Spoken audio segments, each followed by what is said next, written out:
I came home later than usual. So much had happened at work that the clock seemed to be moving faster than usual. The only thing I dreamed of was a hot shower, a soft bed, and a few hours of rest. I could not imagine that something completely different was waiting for me. When I inserted the key into the keyhole, I had a strange feeling. The apartment was quiet, but it didn't seem like the silence I was used to. I pushed the door open and immediately felt something unusual. There was a strange scent in the air. No, not mine. Not my husband's. It was a pungent, heavy smell of women's perfume, as if the whole space had been sprinkled on purpose. I have never liked such scents, and so this detail immediately alerted me.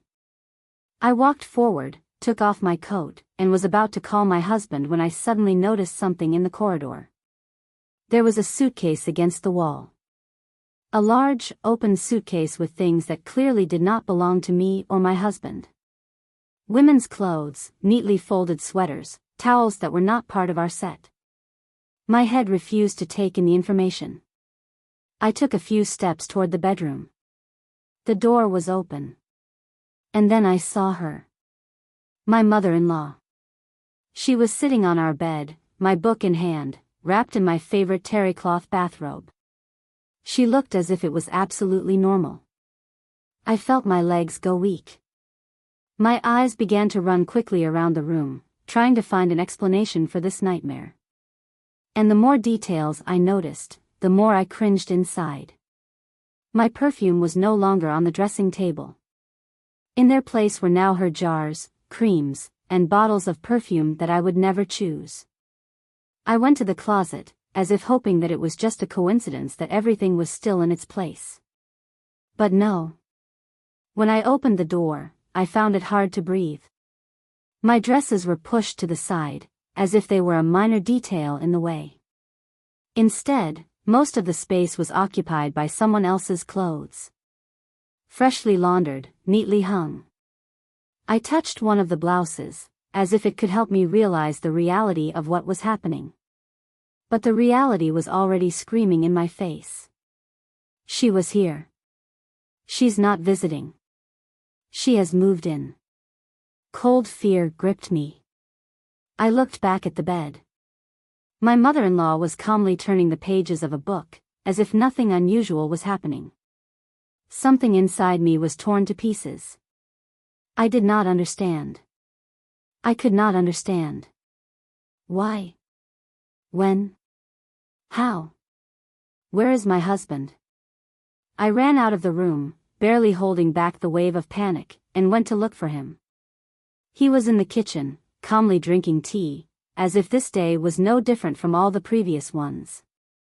When I asked him what was going on, he didn't even seem embarrassed. He said that his mom had decided to live with us because she was having a hard time, and that he didn't want to bother me, so he didn't warn me. I looked at him, unable to find words. Hard? When? Why didn't I know anything? And most importantly, why did her difficult mean that my bedroom was no longer mine? There were no answers. He said something about family duty, that it wasn't forever, that she was just here for now. But all the details said otherwise. She did not seem like a person who had come for a few days. She didn't look like she felt like a guest. Her things were laid out, her perfume changed the smell of our house, her confidence was unbreakable. I went back to the bedroom and looked at her again. She acted as if it was her home. And something told me that this was only the beginning. The next morning I woke up feeling like I was in someone else's house.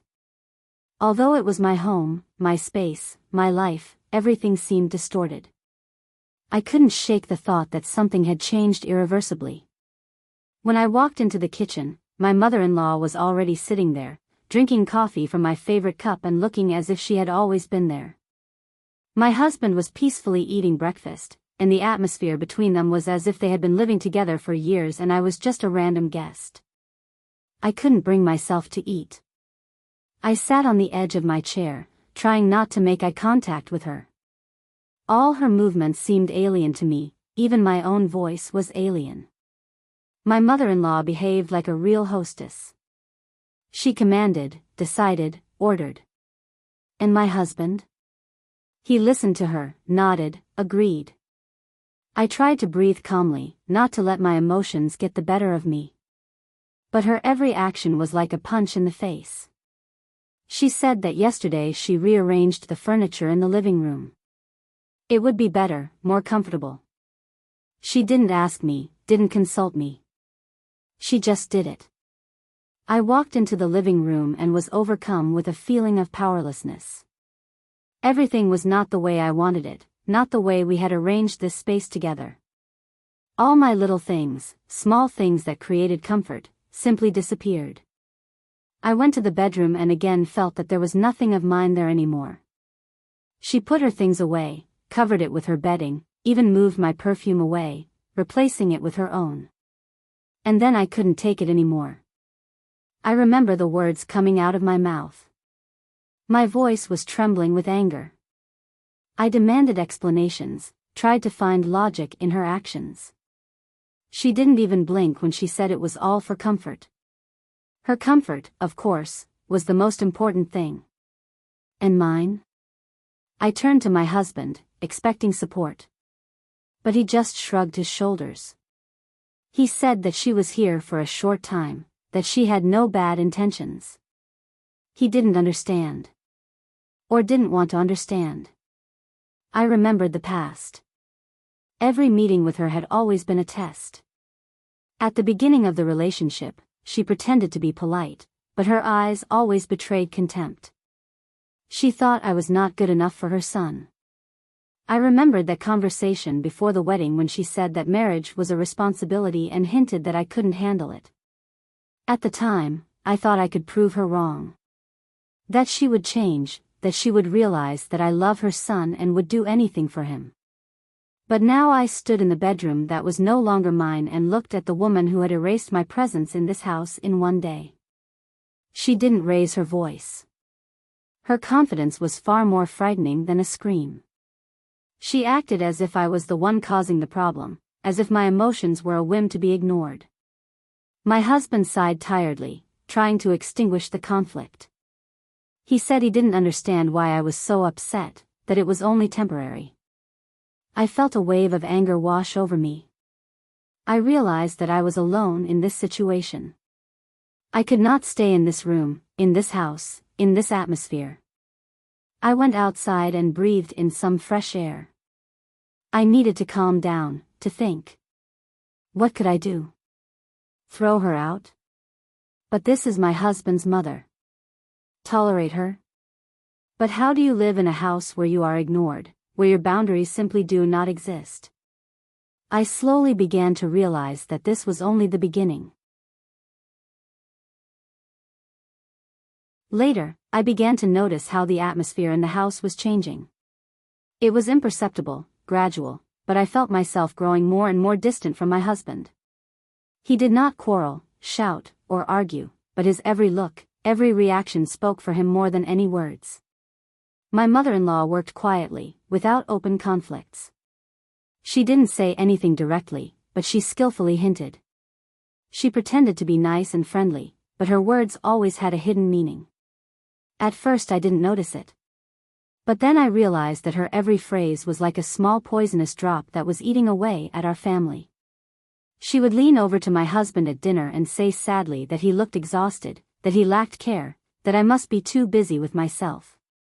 She did this in a gentle voice, with tenderness that was supposed to look like a mother's love. But I could see her real intention. She was hinting that I was not a good enough wife. My husband did not object. He was just silent, listening to her, and I could see the doubt in his eyes. Then he started making little comments. He would come home and instead of the usual, "Hi, how are you?" I would hear the cold, "Why is our house so messy?" I knew why. My mother-in-law spent the whole day rearranging things, throwing away my favorite trinkets, rearranging the kitchen because it was more convenient for her. I didn't have time to fix the chaos she was creating. She did it on purpose. When my husband left, she would watch me, as if waiting for me to break down. She didn't say anything directly, but her look was more eloquent than any words. One night she cooked dinner, which he loved. Sitting across from me, she told me how she had always taken care of him as a child, how he never went hungry, how he was a happy boy who was warm and cozy at home. She looked at me, and her eyes spoke, and now look what has become of him. I was silent. Once my husband said that his shirts were not ironed properly. He had never complained about it before. I knew she was involved. I began to realize that she wanted to divide us. She didn't need to say anything openly. She just slipped in little details that slowly eroded the trust between me and my husband. I tried to talk to him, to explain what was happening. But he just sighed and said that I was exaggerating. He said that my mom was just worried about him, that I must be tired and was working myself up. I realized that I was alone. He was not on my side. Every move I made, every word I said seemed wrong. I felt that every day I was being pushed out of my own home. I was no longer the hostess here. I was a guest. A guest that no one invited. I couldn't take it anymore. Everything that was happening in my house seemed like some kind of cruel experiment at the limit of my patience. I tried to put up with it, to stay calm, to find excuses. But when I came home from work that evening, I realized that I couldn't anymore. My house had changed beyond recognition. In the living room, my favorite pillows, which I had chosen at the very beginning of our life together, were gone. Their place was taken by some faded, worn-out things that I used to see in my mother-in-law's apartment. She didn't just change the decor, she erased any trace of my existence here. The curtains that I had chosen to match the walls were replaced by heavy dark curtains that let in minimal light. Instead of my favorite books, the shelf was filled with her old, battered volumes. Even the aroma in the house was different, sharp, heavy, the kind that made me get a headache. And there she was. My mother-in-law was sitting in my favorite chair, holding a cup of tea, and she didn't even flinch when I walked in. She didn't look up, didn't get embarrassed, didn't try to justify herself. She was at home. But where was I? I felt an icy anger welling up in my chest. I was waiting for my husband. I was waiting to dot the I's and cross the T's. When he finally returned, I didn't hesitate for a second. I said everything that had been accumulating inside me for months. I could no longer live in a house where I was not present. Where I turned into a guest who suffers inconveniences. Where my mother-in-law decides what I need and what I don't. But his answer amazed me. He didn't make excuses, didn't get angry, didn't try to smooth things over. His voice was cold, devoid of emotion. She's not going anywhere. These words hit me harder than any quarrel. I looked at him and did not recognize him. It was not the man I loved, not the man with whom I was building a family. A stranger was standing in front of me. I wanted to ask him when exactly he stopped seeing me as his wife. When did he stop realizing that we were building this house together, that every single thing here had a story that we both shared? When his love for me began to fade. But I already knew the answer. She had done it. She had found a way to divide us, to break our union, to create a wall in the house that I could not overcome. She didn't scream, she didn't fight, she didn't openly demonstrate aggression. She didn't need to. She acted subtly, cunningly, gradually. I remembered how it all started. How she first came for a few days, then for a week. How gradually her visits became longer and longer, until one day she left without warning. I remembered how she, accidentally, broke my favorite vase, saying it was too impractical. How she discreetly threw away my things, explaining that they took up too much space. How she made my husband doubt me, whispering to him that I was too busy with work, complaining too much, caring too little about him. None of these were direct attacks. She was more cunning. She simply created unbearable conditions for me until I started to doubt myself. I was standing in the middle of my living room, among other people's furniture, in a house that no longer belonged to me, and I realized that I was being survived. The only question was whether I would fight for it or save myself before it was too late. The tension in the room was unbearable. This time I knew I would not back down.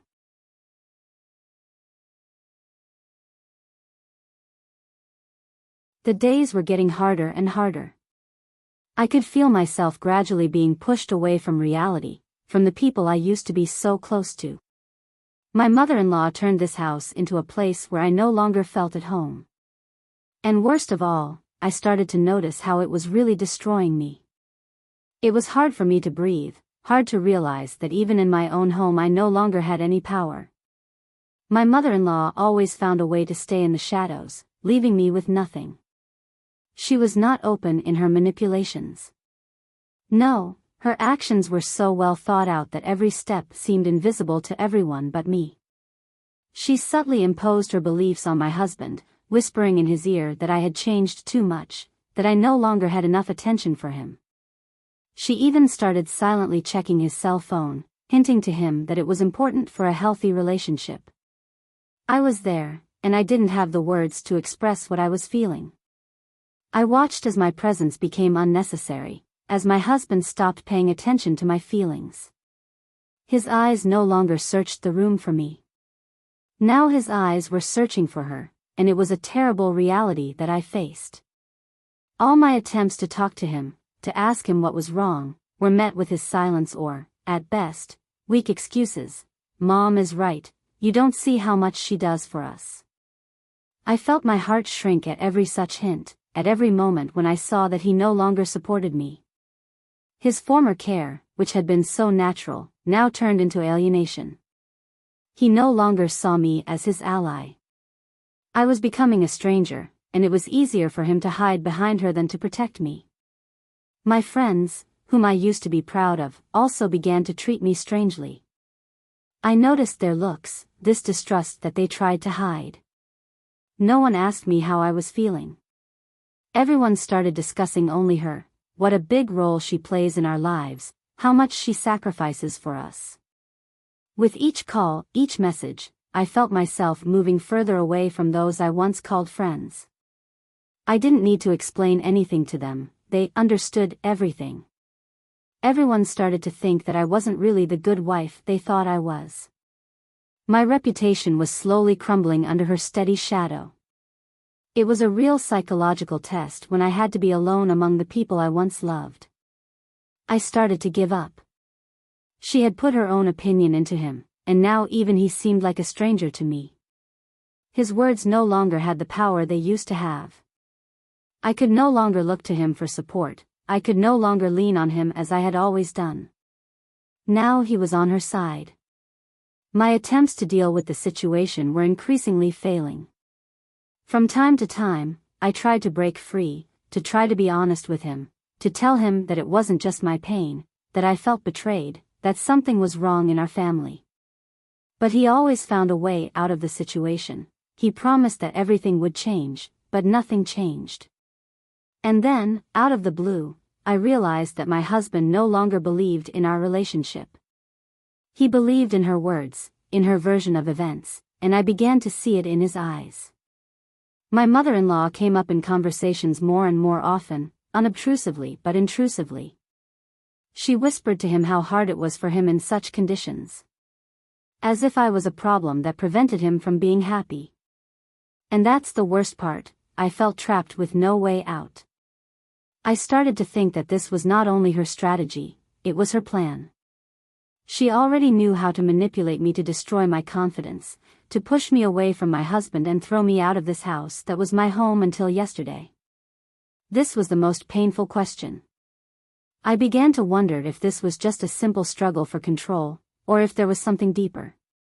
Something I couldn't see on the surface. Her quiet determination began to look like something more than just a desire to manipulate. It was a game to destroy everything I had, to create chaos in my world so that I would be left with no choice. And, in the end, I found myself alone, with the door closed in front of me, trapped with no way out. All these months were lost, wasted minutes when I tried to change what could not be changed. I couldn't take it anymore. I couldn't stand still any longer, watching everything go wrong, my heart being robbed and my home becoming a stranger. Everything I had ever wanted was broken by this endless manipulation, this endless invasion of my life. I was standing in the hallway when I heard my mother-in-law speak again. And there was not the slightest bit of regret or shame in her voice. She continued her game as usual, not noticing how it was killing me. My husband was on the verge of tears. He could not understand why I was behaving like this, why I was so alienated. He didn't see how she was manipulating him. How she was taking away everything from us, step by step, space, influence, and even love. But I couldn't stand in the shadows anymore, watching her tear our home apart. This was not just a conflict. It was a war. And I knew that there would be no compromise in this war. I turned to him, and this time there was no hesitation, no tears, and no fears that I had been trying to hide for so long. I told him directly that I could not take it anymore. I told him that I couldn't be with him anymore if this didn't change. And I didn't say it as a threat, I said it as a fact. I explained to him that I felt I could no longer share him with her, that I no longer wanted to live under her control. It was not just a fight for my property, it was a fight for myself. I could no longer be a woman who only endured. I was not ready to sacrifice myself. And then, for the first time in all that time, he looked at me and understood. He saw me, not the girl he once loved, and not his mother, whom he had always protected. He saw me, without masks and without excuses. He realized that his mother could not stay here, that I could not live like this. I wasn't ready to be a bad wife, a bad woman, a bad person anymore, the bad person she had made me in his eyes. He turned around and left. And when he came back, I saw a change. He was the same man I loved, but now he was different. He had made a decision. He realized that his mother could not stay in our house. He approached her and told her that she had to leave. That was the moment when everything changed. I couldn't even believe it was happening. My struggle was not in vain. My mother-in-law was confused at first. She certainly didn't expect him to be on my side. But she still tried to manipulate him, trying to get him to recant his decision. But he remained firm. She was forced to leave our home. And even her words, her manipulations no longer mattered. I sat on the couch, feeling my shoulders straighten, like the heavy load I had been carrying for so long was disappearing. My victory was not joyful. It was incredibly difficult. But I did not feel lost. I felt that I had regained my freedom. Now I was facing a new reality. I didn't know if we would be able to get everything back. I didn't know if we could rebuild what we had destroyed. But I felt that I did not want to give up. I didn't want to give up my dignity, my home, or my happiness. We stayed at home, alone. And I realized that sometimes you have to go through the greatest difficulties to find your strength. And now that my mother-in-law was gone, I no longer felt the fear she brought with her. I was ready to start all over again. Without her shadow. Without manipulation. And now I knew that even if I lost everything, would find the strength to move on. And although we didn't know what was ahead of us, I knew one thing, would no longer depend on those who didn't value me. And even if this path is difficult, I am ready to go through it, knowing that there is freedom at the end. One way or another, this battle was over, but whether it was a victory or a defeat was up to me.